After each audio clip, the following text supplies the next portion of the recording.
Welcome to the ITSM Practice Podcast.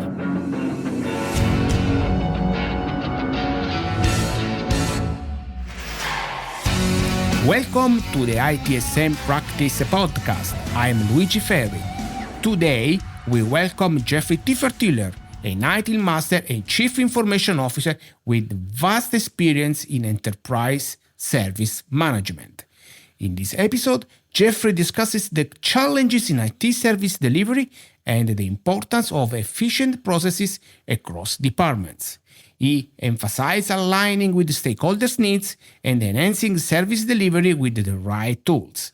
Join us as we dive into improving IT services effectively. Let's get started.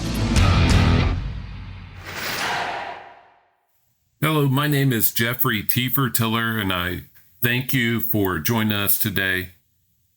First of all, I want to thank Luigi for sharing his platform with me. I appreciate Luigi and our friendship. In last week's podcast, I talked about how most, if not all, senior leaders are disappointed in the current state of IT service delivery. Today, I would like to talk about how work flows and how value is created and delivered.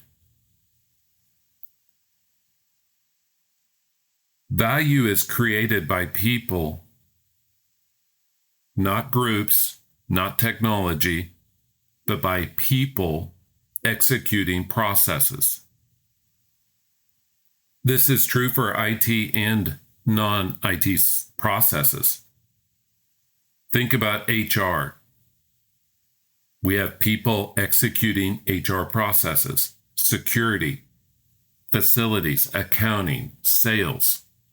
Every group in an organization has processes, and value is created by people executing those processes.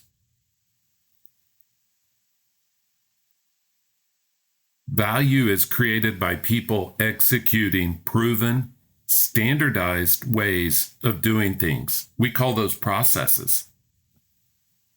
Sometimes we fall into the trap of thinking that process is a bad word, but we all have processes in every part of our life. The way I put on my socks and shoes is a process. It's always left sock, left shoe, right shoe.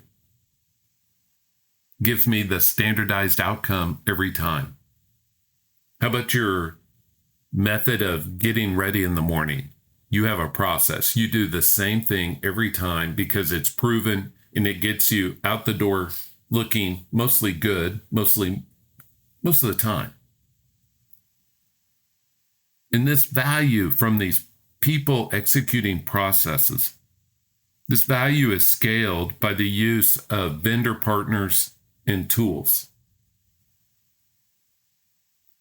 Almost every process within an organization has a tool to help it execute more efficiently with extra benefits like controls, documentation, tasks, approvals, etc.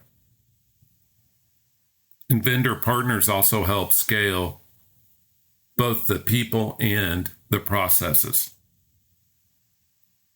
One thing of note, and I probably should have said this last week as well, it is the consumer of the service who gets to determine if the processes are actually creating value. It's their opinion that matters, not those providing the service. I use restaurant analogies all the time because I think we can all understand and relate to those. Should it be the cook's view of whether you find value in eating at that establishment, or should it be your view of value? It should be yours. You're the one that is consuming. You're the one that's paying for it.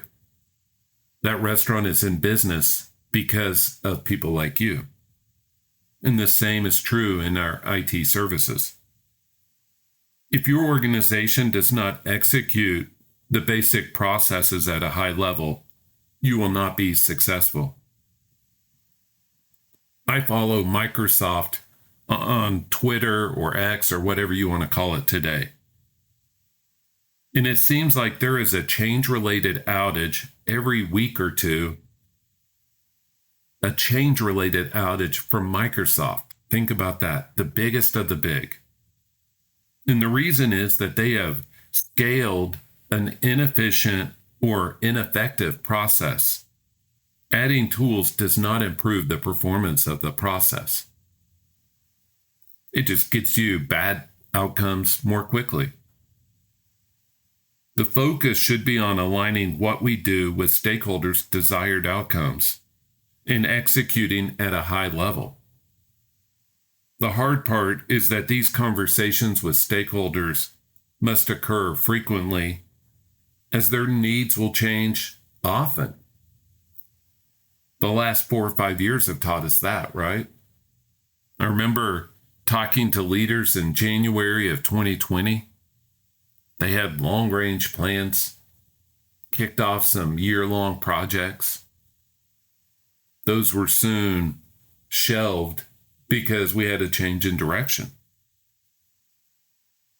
Every resource allocated to a process or activity that is not aligned to stakeholders it's essentially a waste. You could even call it technical debt.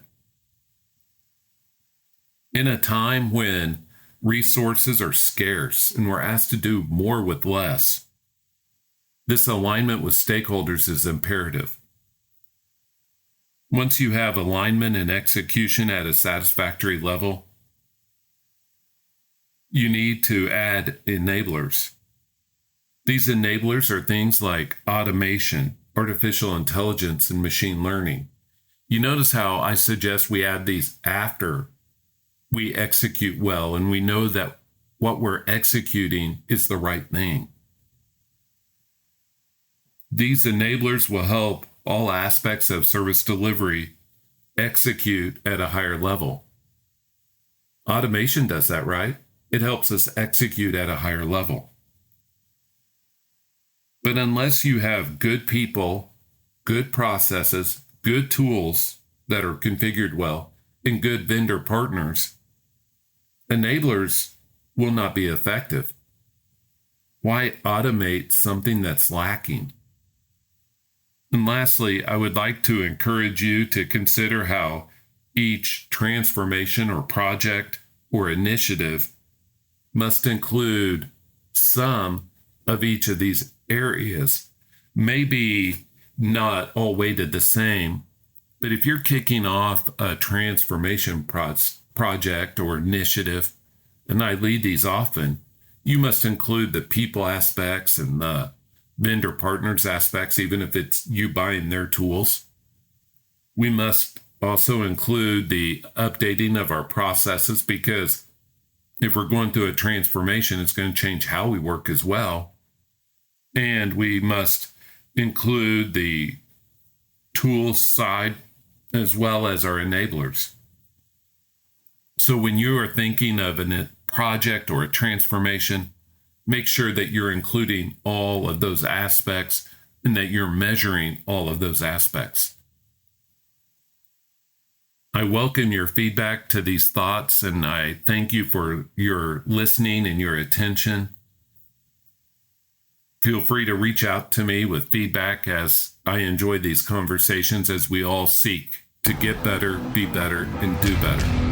Have a great day. Bye.